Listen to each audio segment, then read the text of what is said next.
World News in 5. Right now. News and developments making headlines around the world in 5 minutes. World News in 5. Here on Radyo Pilipinas World Service.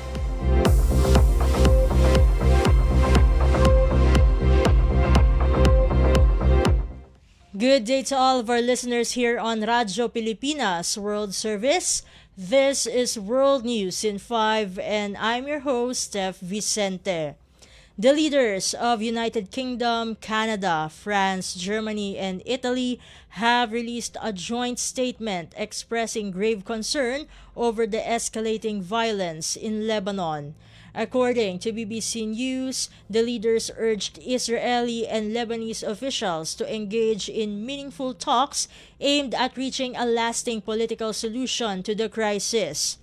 The 5 countries also called on Hezbollah to stop its attacks on Israel, disarm, and end its involvement in hostilities alongside Iran.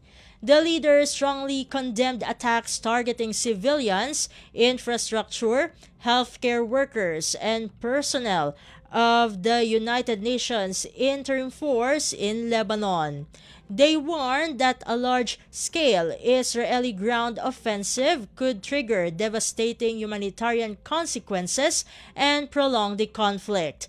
The statement also highlighted growing alarm over Lebanon's worsening humanitarian situation, including widespread displacement of civilians.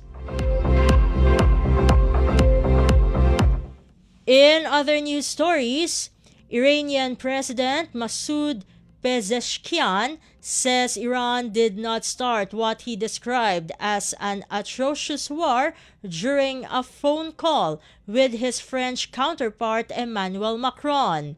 In a statement posted on social media, the BBC reports, President Pezeshkian said defending against what he called an invasion is a natural fight or a natural right for Iran.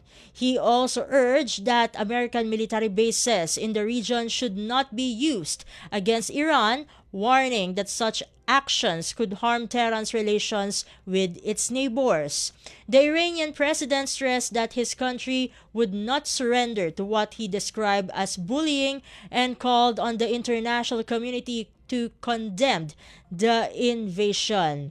President Pezeshkian added that discussions about ending the war are meaningless unless there are guarantees that attacks on Iranian territory will stop in the future.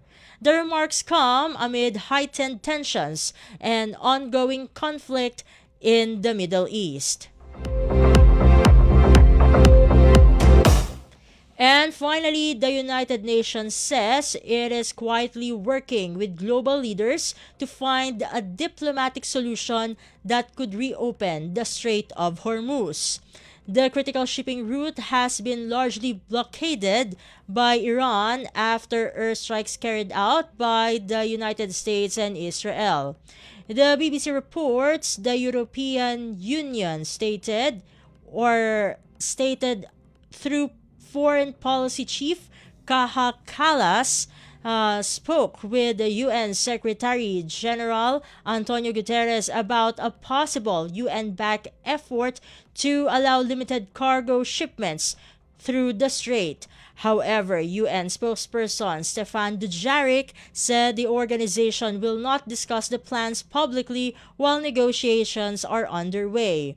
Dujarric noted that quiet diplomacy helped secure the Black Sea Grain Initiative in 2022, which allowed Ukrainian and Russian grain shipments to move safely during the early months of the war.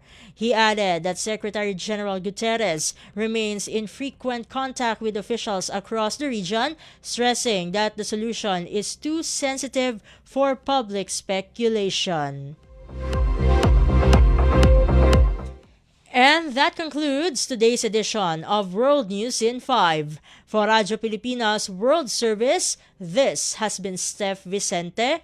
Good day and stay safe, everyone. World News in 5. Right now.